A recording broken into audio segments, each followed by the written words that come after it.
Guys, in today's video we're going to be going over the 5 qualities that I see a lot of successful traders have, and hopefully you guys can implement them or learn them and develop them so that you can have the same success. So let's just get straight into it. So the first one, as you can see, is tenacity and persistence.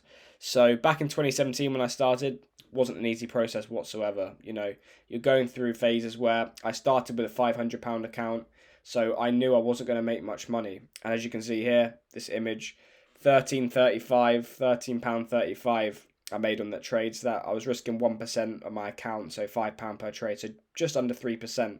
And 3% return is good return, but I was making such small amounts of money because obviously I was trading a small account because I wanted to learn the skill on a smaller account. As you can see here, you can see the image of me. I was just learning, I was writing it down, the candlestick patterns, what things meant. And I was just learning at this phase. And when you're not making much money and you're pushing through, and I just left school at this point, so I was doubling down on my trading and wanted to do this full time. So I put everything into it. I treated it like a degree. I gave myself 3 years to learn this skill. So when everyone else was at uni and doing apprenticeships, I was working part-time and then I was trading on the side, well, trading in the week, and I was working at weekends. So that takes a lot of tenacity and persistence, because when you're getting up every day and you're not making much money and you're struggling, you're losing, you're winning, but when you're winning, you're not making much. You're not. It's a difficult process, and you have to keep persisting and be tenacious to keep going. Like I said, there's phases where you're winning and losing, but you're not consistent. So sometimes I remember in the early journey, I was making consistent returns for a couple of weeks or a month. I think I got this. I know what I'm doing. Yes, right. Now maybe I can start looking to scale up and improving. But then you'll get quickly humbled. You'll have a week after that and you'll lose everything and more. And that comes from experience and lessons that you learn, that you take, and you can learn from. But it's difficult, and there's a lot of times where I would never give up, but you have in your head that self-talk where you think, is this worth it? I've got no career here. I'm earning less money than everyone else because I'm working part-time. So my part-time job in the weekends is funding the education, and then in the week I'm solely trading. But when I'm trading, I'm not making much. So it can be difficult. But I just looked long term, looked at what I could potentially achieve, and kept pushing. And I'm still working towards these goals now. But I'm sure you can relate to this type of stuff. Like I said, working part-time to fund the education that I was paying for. I think the education was £80 a month, and I paid £500 for the core, like the strategy and the type of style that I was wanting to learn. And that was at a weekend. It was a part-time job at a weekend, so it was difficult to go out when all my friends were going out. Sometimes you'd be able to go out, but other times you wouldn't be able to. You didn't have the money to do so, or you're working, so you weren't able to.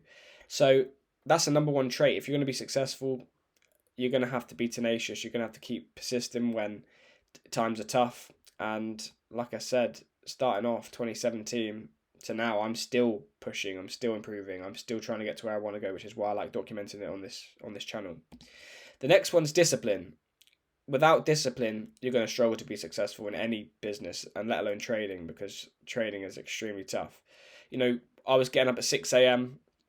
trading a £500 account, like I just said. So I'm getting up at 6 a.m. to sit at the charts to know I'm not even making much money, or sometimes you'd lose that day.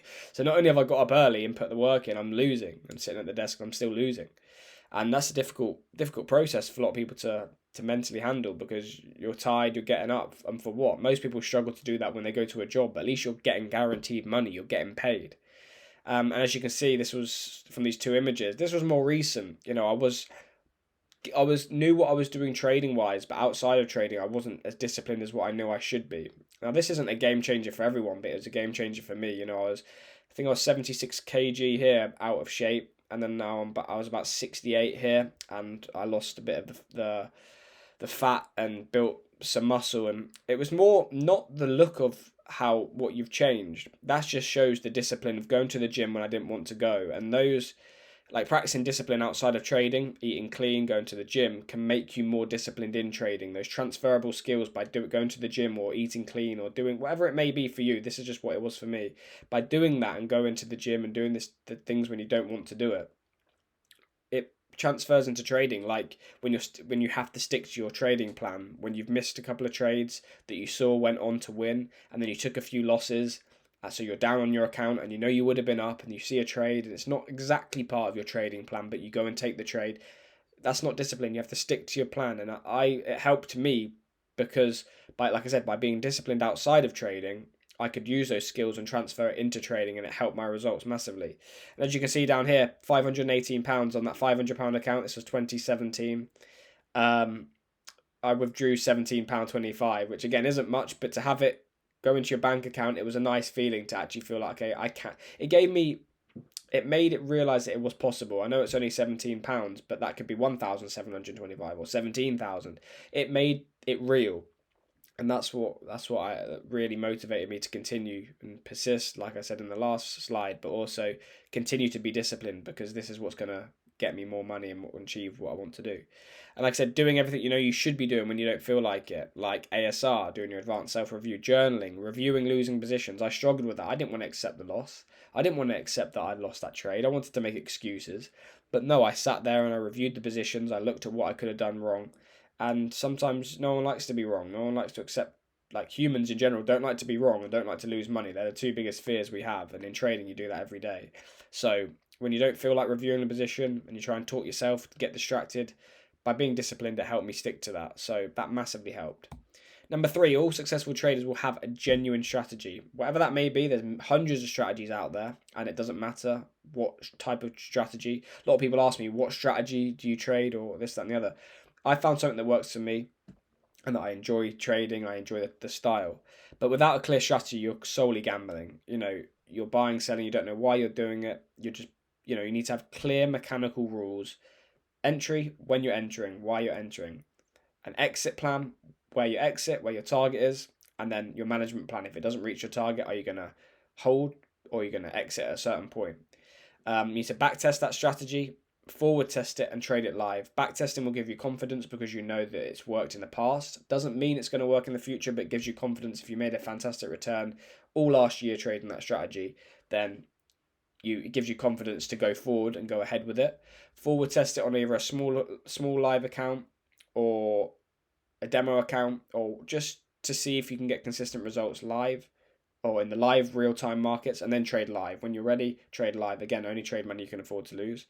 You have to understand risk reward. You can have a strategy that has a 50% win rate, 60% win rate, but if you've got a 1 to 3 times your money when you win, you can afford to take those losses, and you're aware of your risk reward. If I know my strategy I try to aim for at least 1 to 2, as you can see. This is some of the strategies. This is some of the examples of the strategy I trade. So pullback moves, when the market's overextended, I like to look for pullback moves, enter on the lower time frames, and I like to get a risk reward of at least 1 to 2, so I know that with a 50% win rate, I'll still be good. And then the trend continuation moves, when we're moving with the trend, again, similar entry style, but we're moving with the trend this time. And again, I like to know that if I've got a good risk reward, I can afford some losses, or I can have a losing streak, and I know with a few wins, I can get that back. And then understanding higher and lower probability setups with your strategy, because you can have an entry occur at the same time, and the mechanical rules can be you do this, you do this, you do this, and it can occur. But then you have to look for negatives. It can be viable strategy, but is this going to make it less likely to play out?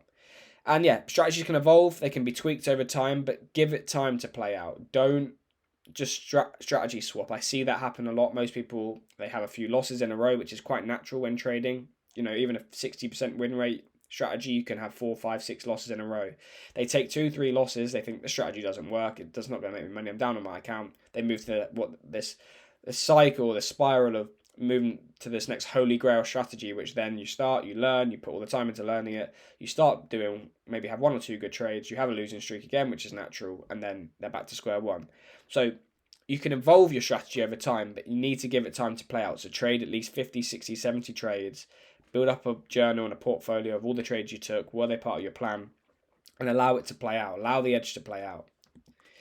You have to be self-confident. That's a massive trait for a trader. And again, to be successful in general, because 90% of traders will lose 90% of their money in 90 days. I'm not sure if a lot of you have heard of that. And so to beat those odds, you're going to have to be at peak performance. You're going to have to be you're pretty deluded. I mean, most people are going to fail doing it. So you have to put a lot of time, effort, sacrifice. What helped me though when I was first starting, when the odds looked again, it's a difficult business. It doesn't look like you're going to be successful.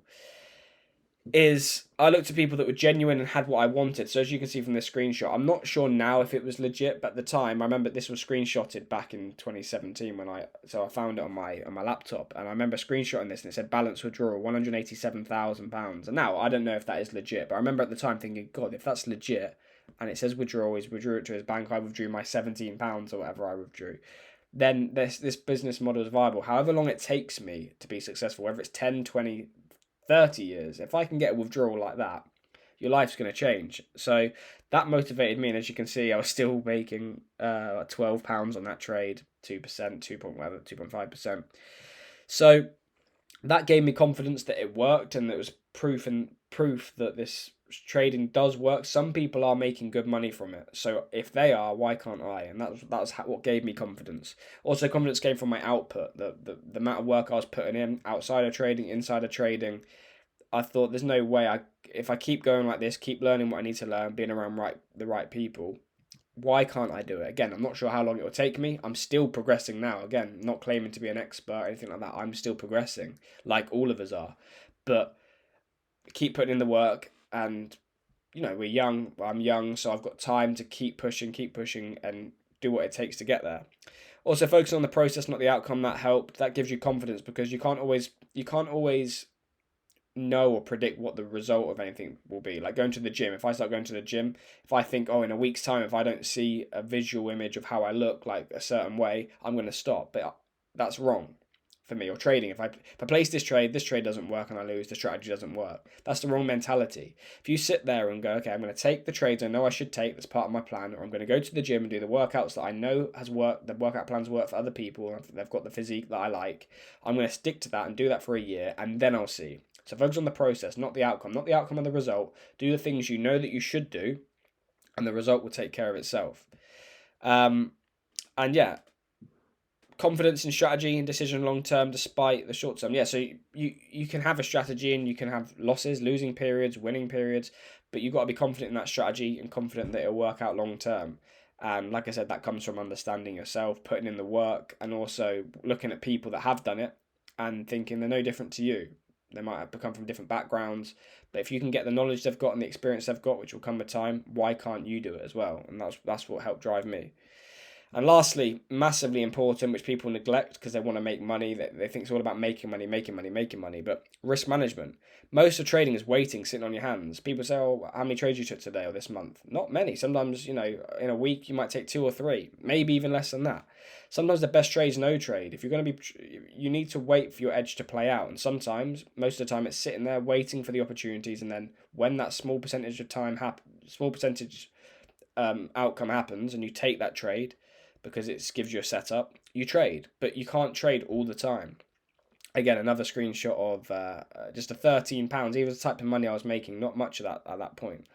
Because I was risking 1% of my 1% of my trading capital, £500, I was risking £5 per trade. As you can see from this image, I took this off people that were flipping accounts. So look, balance £180. Their equity 500, so they're up 300, so they're doubling their money, and that's just not realistic long term. If you're trading large 6 figures, 7 figures, you're not going to be. You need to go slow. What I believe is to go slow growth consistently. So like I was making on this trade 2.5%. So if I could risk a lot more. I could try and make £100, but if I lose and I risk big and that was a loss, you're losing your capital. And like I say, you can be the best trader in the world, but if you have no capital to trade with because you've lost it all through a couple of losses, then you can't trade anymore. And like I said, drawdown will occur on any strategy, no matter whether you could be the best trader in the world, have a 60, 70, 80% win rate. There's going to be a period of time when you have a sequence of winners and a sequence of losses. And when you're winning, it's fine because you're making a lot of money. But if you're not managing your risk, and I know a lot of people say 1%, 1, 2, 3%, but 1% is what I did to start with. Then if I have a sequence of 6, 7 losses in a row, which can happen, it doesn't happen often, but you can have a sequence of 2, 3 losses quite regularly. You're down only 2, 3%. If I'm risking 10% on my account because I'm trying to make a lot of money, 3% down, you're down 30%. And you're not going to be willing to do that long term on a 6-figure, 7-figure account. So important to keep risk management like, that's probably one of the most important things, because like I said, you could be the best trader in the world and know all the knowledge, all the experience, but if you can't trade because you've got no more money left because you blew it with 2 or 3 trades because you've over leveraged, you're in trouble. So yeah, hope you guys got value from this video and you like this new type of content style, like with me, with a PowerPoint and some images. Let me know down below. It'd help, because there's no point me making these videos if you guys don't enjoy them. But if you do, make sure you like, comment, and subscribe. And I'll see you guys in the next video. Thanks for watching, guys. I appreciate it.